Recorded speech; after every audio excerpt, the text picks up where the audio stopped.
Δίνουμε αναισθησία στα παιδάκια ώστε να παραμείνουν ακίνητα κατά τη διάρκεια της εξέτασης. Μείνε μαζί μου στο βίντεο για να δεις τι γίνεται όταν κλείσουν οι πόρτες του χειρουργείου. Θα σχολιάσουμε μαζί ένα βίντεο από έναν συνάδελφο αναισθησιολόγο, ο οποίος χορηγεί καταστολή σε παιδιατρικούς ασθενείς ώστε να παραμείνουν ακίνητοι καθ' όλη τη διάρκεια της μαγνητικής τομογραφίας. Στο συγκεκριμένο βίντεο βλέπουμε τον ασθενή εμφανώς φοβισμένο και έχει στο χεράκι του έναν φλεβοκαθετήρα, μία πεταλούδα πιο απλά, από την οποία χορηγούμε ενδοφλέβια αναισθητικά. Θέλω να δείτε πόσες σύριγγες κρατάει στο χέρι του. Η αναισθησία αποτελείται από έναν συνδυασμό φαρμάκων, το ίδιο και η καταστολή. Δίνοντας τα φάρμακα ενδοφλέβια, αυτά δρούν πάρα πολύ γρήγορα. Η στιγμή που σκάει η αναισθησία είναι αυτή ακριβώς, την οποία την έχω δει ειδικά σε παιδάκια πάρα πολλές φορές και είναι το ίδιο εντυπωσιακό. Από το κλάμα έχουμε ξαφνικά μια αδράνεια και μια συνεργασία. Πάντα στην Ελλάδα τον καλωδιώνουμε σε monitor ώστε να βλέπουμε πώς αναπνέει, πώς χτυπάει η καρδιά του, ποιος είναι ο κορεσμός του οξυγόνου και μπαίνουν και ακουστικά στα αυτάκια γιατί κάνει πάρα πολύ θόρυβο η εξέταση στην μαγνητική τομογραφία.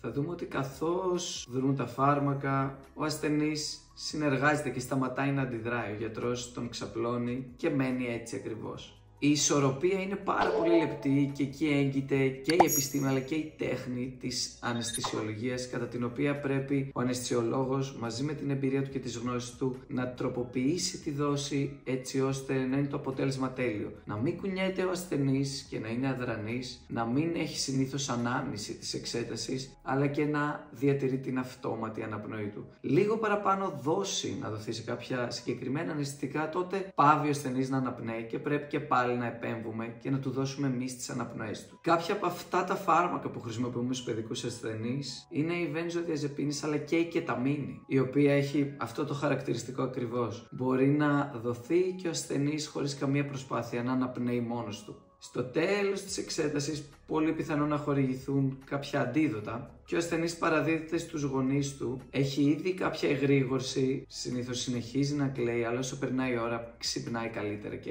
επανέρχεται τελείως.